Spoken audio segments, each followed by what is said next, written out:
Okay अभी हम बात करने वाले हैं SA 580 के बारे में। SA 580 क्या बात करता है, वो बात करता है रिटन रिप्रेजेंटेशन के लिए। अब देखो इन जनरल अगर मैं बोलूँ तो ऑडिटर है, वो ऑडिटर को लेट्स से मैनेजमेंट से या फिर दोस्त चार्ज विद गवर्नेंस से क्या लेना होता है, रिटन रिप्रेजेंटेशन लेना होता है, ठीक है।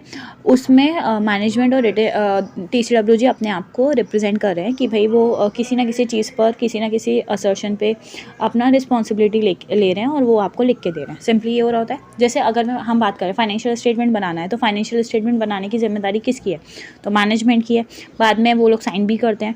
तो मैनेजमेंट अभी ऑलरेडी इनडायरेक्टली जब वो बना रहे हैं, खुद से बना के आपको दे रहे हैं, तो वो एक तरीके से असर्शन दे ही रहे हैं ना कि भाई ये जो फाइनेंशियल स्टेटमेंट है वो उनकी तरफ से कंप्लीट है, एक्यूरेट है, वो अपना राइट एंड ऑब्लिगेशन मान रहे हैं। मतलब इनडायरेक्टली जो असर्शन है वो फुलफिल कर ही रहे हैं। तो हमें उनसे रिटन रिप्रेजेंटेशन का लेने का ज़रूरत ही क्या है। तो हमने कुछ केसेस जैसे दूसरे एसेज में भी पढ़े।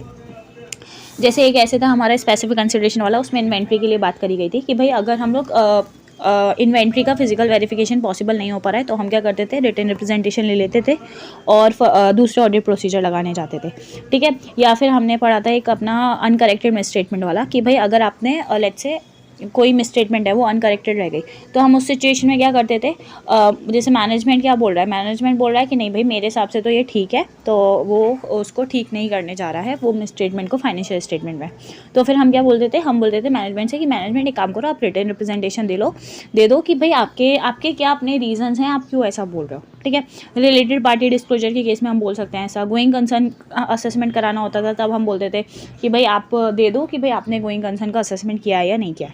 तो ये कुछ रीज़न होते थे जहाँ पे हमें क्या करना पड़ता था, रिटन रिप्रेजेंटेशन लेना पड़ता था, ठीक है। अब अगर मैनेजमेंट ने कोई हमें रिटन रिप्रेजेंटेशन दे दी तो क्या हम उसे एज अ प्रूफ ले सकते हैं, वो एक तरीके से एविडेंस तो है पर वो एक sufficient and appropriate audit evidence नहीं है, ठीक है। तो वो वर्क करता है as a supporting document only, ठीक है। उसको लेने से आप ऐसा नहीं बोलोगे कि ठीक है लेट्स से किसी भी XYZ ने इंसान ने बोल दिया, मैनेजमेंट ने बोल दिया तो हम मान लेंगे, ठीक है।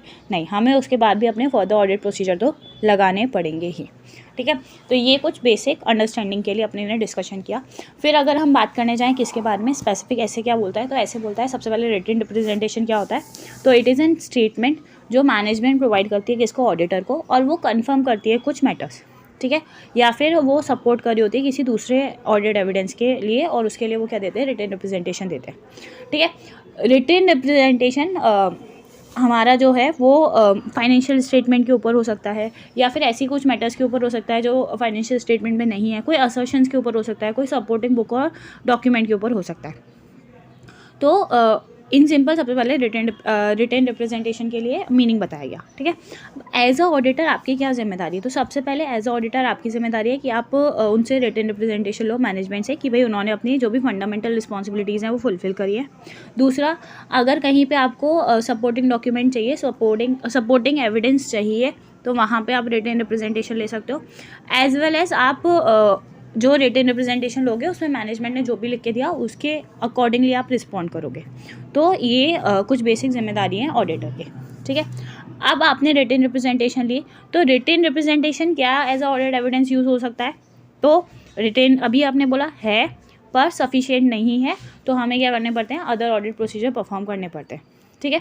आप किसी से भी ले लो, डजेंट मैटर आप किससे आपने रिटन रिप्रेजेंटेशन लिया, आपको ऑडिट एविडेंस, आप उसको as a audit evidence use नहीं करोगे, उसके आप फर्दर ऑडिट प्रोसीजर्स तो फिर भी लगाने जाओगे। अपने रिटन रिप्रेजेंटेशन के लिए रिक्वेस्ट करेंगे, ऑडिटर रिक्वेस्ट करेगा तो किससे करेगा, तो ऐसे मैनेजमेंट से करेगा जिनके पास अप्रोप्रिएट रिस्पॉन्सिबिलिटीज़ हैं वो फाइनेंशियल स्टेटमेंट को लेके, एज वेल एज उनको नॉलेज भी होनी चाहिए जिस मैटर पे आपने क्या करें, रिटन रिप्रेजेंटेशन ले रहे हैं, उनसे जाके हम क्या करेंगे, रिटन रिप्रेजेंटेशन लेंगे, ठीक है।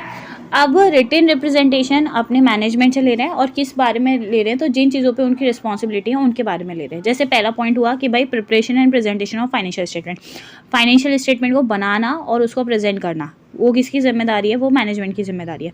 या फिर जो भी इन्फॉर्मेशन उन्होंने ऑडिटर को प्रोवाइड करी है वो ठीक होनी चाहिए, ठीक है, वो फाइनेंशियल स्टेटमेंट में आ जानी चाहिए। जो भी इन्फॉर्मेशन प्रोवाइड करी गई है वो एज़ पर हमारा जो ऑडिट का जो भी रिक्वायरमेंट है उसके हिसाब से प्रोवाइड की गई है।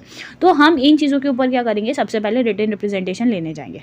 तो इतना हुआ। फिर उसके बाद अच्छा रिटन रिप्रेजेंटेशन लेना है तो कब लेना है, कैसे लेना है, नेक्स्ट उसके लिए बात की गई है। एक हमने केस स्टडी या एक हमने क्वेश्चन भी देखा था कि भाई मैनेजमेंट है, मैनेजमेंट ने के साथ हमारा डिस्कशन हुआ और उस टाइम पे बोला गया कि भाई रिटन रिप्रेजेंटेशन देनी है।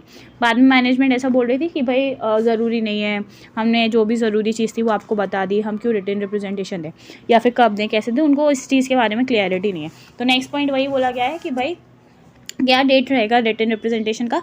तो इन सिंपल देखो, फॉर श्योर आप ऑडिट ख़त्म करने से पहले, ऑडिट रिपोर्ट देने से पहले ही आप रिटन रिप्रेजेंटेशन लोगे। तो सबसे पहले तो बोला गया है कि भाई not after date of audit report as well as near as practical, कि भाई जितना पास हो उतना ज़्यादा हमारे लिए अच्छा है। और दूसरी चीज़ क्या बोली गई है, आप ये हो गया डेट, ठीक है। नेक्स्ट बोला गया है पीरियड, आप किस पीरियड के लिए रिटन रिप्रेजेंटेशन लोगे, तो आप वो सारे पीरियड के लिए रिटन रिप्रेजेंटेशन लोगे जिसके ऊपर क्या कर रहा है, ऑडिटर अपना ओपिनियन देने जा रहा है। जैसे 4-5 ईयर है, अगर पास्ट ईयर्स के ऊपर भी ओपिनियन देने जा रहा है, पास्ट ईयर्स में भी तो हो सकता है, हमने कैसे पढ़ा था याद है, जिसमें अपने बात कर रहे थे कंपैरेटिव फाइनेंशियल इन्फॉर्मेशन और वो सारी।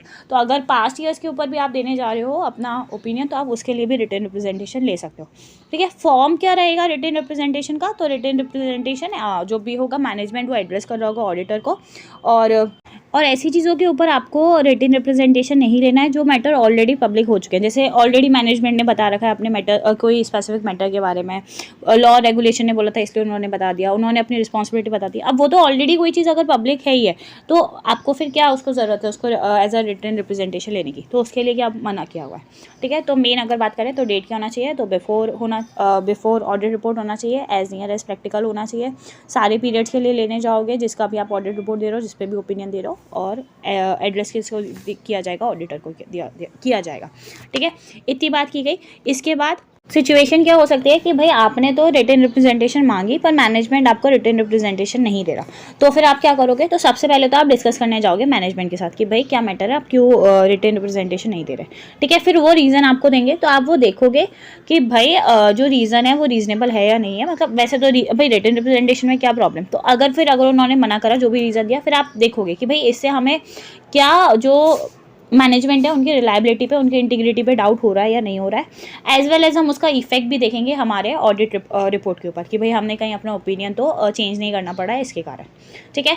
इन केस उन्होंने रिटन रिप्रेजेंटेशन दे दी पर उनके रिटन रिप्रेजेंटेशन पे हमें डाउट है, ठीक है, तो उसके केस में हम क्या करेंगे, अगर जो ऑडिटर है उसको मैनेजमेंट की कॉम्पिटेंसी, इंटीग्रिटी, एथिकल वैल्यू या डिलीजेंस, इन सब चीज़ों पे अगर उसको डाउट हो रहा है तो वो क्या करने जाएगा। अब वो डाउट होगा, जैसे अगर वो डाउट होगा तो क्यों होगा, सबसे पहले अगर हम ये बात करने जाएं, अगर वो डाउट होगा तो वो क्यों हो रहा होगा, तो वो हो रहा होगा कि भाई जो उन्होंने रिटन रिप्रेजेंटेशन प्रोवाइड की ना वो कंसिस्टेंट नहीं है बाकी ऑडिट एविडेंस के साथ, ठीक है। तो फिर उसके लिए क्या करना पड़ेगा, ऑडिटर को अदर ऑडिट प्रोसीजर परफॉर्म करने पड़ेंगे ताकि वो देख पाए कि भाई क्या प्रॉब्लम है, वो मैटर को सॉल्व कर पाए, ठीक है।